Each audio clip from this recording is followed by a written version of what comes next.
ஜனநாயகத்தை பாதுகாக்கும் புதிய விடியலாக ஜூன் 4ஆம் தேதி இருக்கும் என விசிக தலைவர் திருமாவளவன் தெரிவித்துள்ளார்.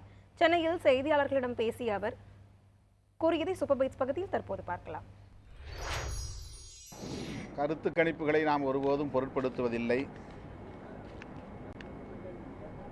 கருத்து கணிப்புகள் பாஜகவுக்கு சாதகமாக இருக்கிறது என்று உங்கள் கேள்வியிலேயே இருக்கிறது. ஊடகங்கள் ஒரு சார்பாக செயல்படுகின்றன என்று இப்போது நாம் சொல்லவில்லை, தொடர்ந்து சொல்லிக் கொண்டிருக்கிறோம். கடந்த 10 ஆண்டு கால இருண்ட ஆட்சி இந்தியாவை அதல பாதாளத்தில் சரிய வைத்திருக்கிறது. ஆனாலும் ஊடகங்கள் அந்த இருண்ட ஆட்சியின் கைப்பாவைகளாகவே செயல்பட்டு வந்திருக்கின்றன என்பதுதான் கடந்த காலங்களில் நாம் கண்டிருக்கிற கசப்பான உண்மை. அது இன்றும் தொடர்கிறது. நாளை மறுநாள் அதற்கு ஒரு முடிவு தெரியும். மக்கள் எழுதிய தீர்ப்பு ஜூன் 4ஆம் தேதி வெளியாக இருக்கிறது. இந்தியாவை சூழ்ந்த இருள் அகல இருக்கிறது. புதிய வெளிச்சம் பிறக்க உள்ளது.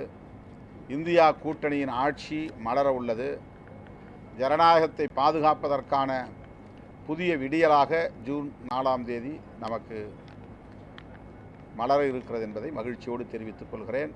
இந்தியா கூட்டணியின் வெற்றிக்கு திராவிட முன்னேற்றக் கழகத்தின் தலைவர் அண்ணன் தளபதி அவர்களின் பங்களிப்பு என்பது மகத்தானது.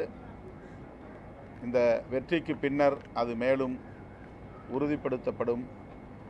இந்தியா கூட்டணியின் ஆட்சி அமர்வதில் தமிழ்நாட்டின் பங்களிப்பு, குறிப்பாக திராவிட முன்னேற்றக் கழகத்தின் பங்களிப்பு, அதிலும் குறிப்பாக திமுக தலைவர் தமிழ்நாடு முதல்வர் அண்ணன் ஸ்டாலின் அவர்களின் பங்களிப்பு குறிப்பிடத்தக்கதாக அமையும். அதற்கு வாய்ப்பே இல்லை. தாமரை மலர்வதற்கு தமிழ்நாட்டில் இடமே இல்லை. 40க்கு 40 திராவிட முன்னேற்றக் கழகத்தின் தலைமையிலான கூட்டணி வெற்றி பெறும்.